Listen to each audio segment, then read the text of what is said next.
Chapter 5 এর most important টপিকগুলো দেখা। এটার বেশিরভাগ কোয়েশ্চেনগুলো থাকবে পর্যাবৃত্ত তালিকা থেকে, 2 থেকে 3টি কোয়েশ্চেন থাকবে, ম্যাক্সিমাম কোয়েশ্চেন্স পর্যাবৃত্ত তালিকা থেকে থাকবে। বিশৃঙ্খল অবস্থাকে শৃঙ্খলাবৃত্ত করা আধুনিক পর্যাবৃত্ত তালিকা এই এই এই টপিকের আন্ডারে যেটা দুটো প্যারাগ্রাফ রয়েছে, এই দুটো প্যারাগ্রাফ থেকে কোয়েশ্চেন্স থাকবে।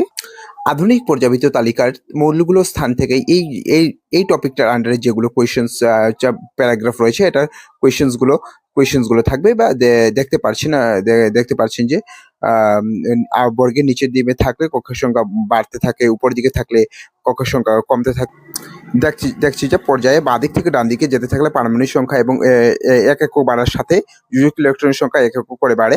তারপরে কি আছে যে Na, Mg, Al, Si, Ps, Cl এবং আর্গন এই মৌলগুলি আধুনিক পর্যাবৃত্ত তালিকায় তৃতীয় পর্যায়ে থাকে, কারণ এই মৌলগুলি পরমাণুর ইলেকট্রনগুলো Kl এবং k কক্ষ অধিকার করে আছে।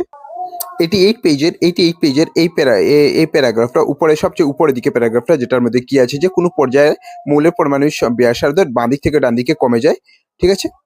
তারপরে কি আছে যে এটার মধ্যে দেখছি যে কোনো বর্গে পরমাণুর আকার উপরে থেকে নিচে বেড়ে যায়। তারপরে কি আছে যে এটার কারণ হচ্ছে যে বর্গের উপরে থেকে নিচে গেলে ক্রমান্বয়ে কক্ষের সংখ্যা ক্রমান্বয়ে বাড়ে, বহির্মুখ কক্ষস্থিত ইলেকট্রন এবং নিউক্লিয়াসের মধ্যবর্তী দূরত্ব বৃদ্ধি পায়। তারপরে দেখছি যে ধাতুগুলো যেমন Na এবং Mg পর্যাবৃত্ত তালিকা বাঁ দিকে এবং অধাতুগুলো যেমন সালফার এবং ক্লোরিন ডান দিকে থাকে। আধুনিক পর্যাবৃত্ত তালিকায় একটি আঁকাবাঁকা রেখা ধাতু এবং অধাতুকে পৃথক করে রাখে।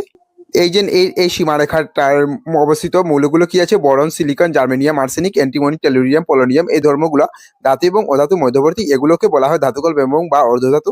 তারপরে কি আছে যে কোনো পর্যায়ে যে যোজক কক্ষে ইলেকট্রনের উপর সক্রিয় কার্যকরী নিউক্লিয় আধান ক্রমান্বয়ে বাড়তে থাকে, সেই জন্য ইলেকট্রন ত্যাগ করার প্রবণতা কমতে থাকে। তারপর কি আছে যে কোনো বর্গে উপরে থেকে নিচে যোজক ইলেকট্রনগুলো উপর কার্যকরী নিউক্লিয় আধান কমতে, কারণ বৈরিতম ইলেকট্রনগুলো নিউক্লিয়াস থেকে ক্রমশ দূরে সরে যায়। তারপরে কি আছে যে ধাতব ধর্ম কোনো পর্যায়ে বাঁ দিক থেকে ডান দিকে কমতে থাকে এবং কোনো বর্গে উপরে থেকে নিচে ক্রমে বাড়তে থাকে। অধাতুগুলো পর্যাবৃত্ত তালিকা ডান দিকে উপরিভাগে অবস্থান করে।